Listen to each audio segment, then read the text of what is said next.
আজকে আমার এসে মোটোকেয়ারের Z1 Pro যে ফগ লাইটটা আছে সেই ফগ লাইটটা লাগাচ্ছি।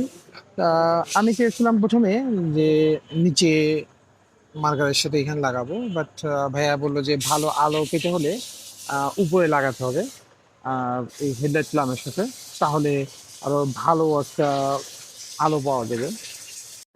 হেডলাইটটা উপরে লাগানোর জন্য R15-এর একটা যে ক্লাম বলে ওটাকে, এই ক্লামটা ভিতরে একটা ওয়াশার লাগিয়েছে। ওয়াশারটা লাগিয়ে, ওয়াশারটা দেখা যাচ্ছে, হ্যাঁ দেখা যাচ্ছে, এই ওয়াশারটা লাগিয়ে এখানে ক্লাম লাগানো হলো। আর এর উপরে লাগবে এই যে Z1 Plus আনবক্সিং করতেছে ভাইয়া। Z1 Plus-এর সরাসরি বাইরে থেকেই বক্স হিসেবেই আসে। অনেক ফগলাইট দেখবেন যেগুলো হলো বাংলাদেশে বসে, মানে শুধু ফগলাইটটা নিয়ে আসে, তারপরে বাংলাদেশে বসে ইয়ে করে। এই যে দুইটা আছে, এক একটা 9,000 লুমেন করে। আর আমাদের সাথে সহযোগিতা করছে ভাইয়া, ভাইয়ার নামটা ইউসুফ। ইউসুফ ভাই। ইউসুফ ভাই এই ফগলাইটটা ইনস্টল করবে।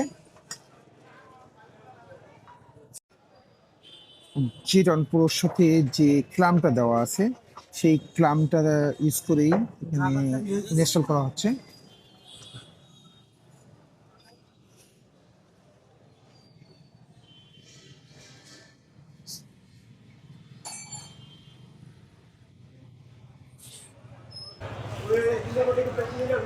ভাইয়া ইয়ে করছে, ওয়ারিং এর কাজ করছে।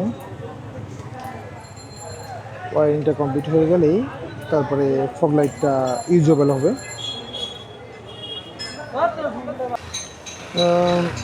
মোটোকেয়ারের Z1 Pro এটা লাগাই ফেললাম, বাইকে ইনস্টল করে ফেললাম। আর এইটার পারফরমেন্সটা আমার চ্যানেলেই দু একদিনের মধ্যেই পেয়ে যাবেন।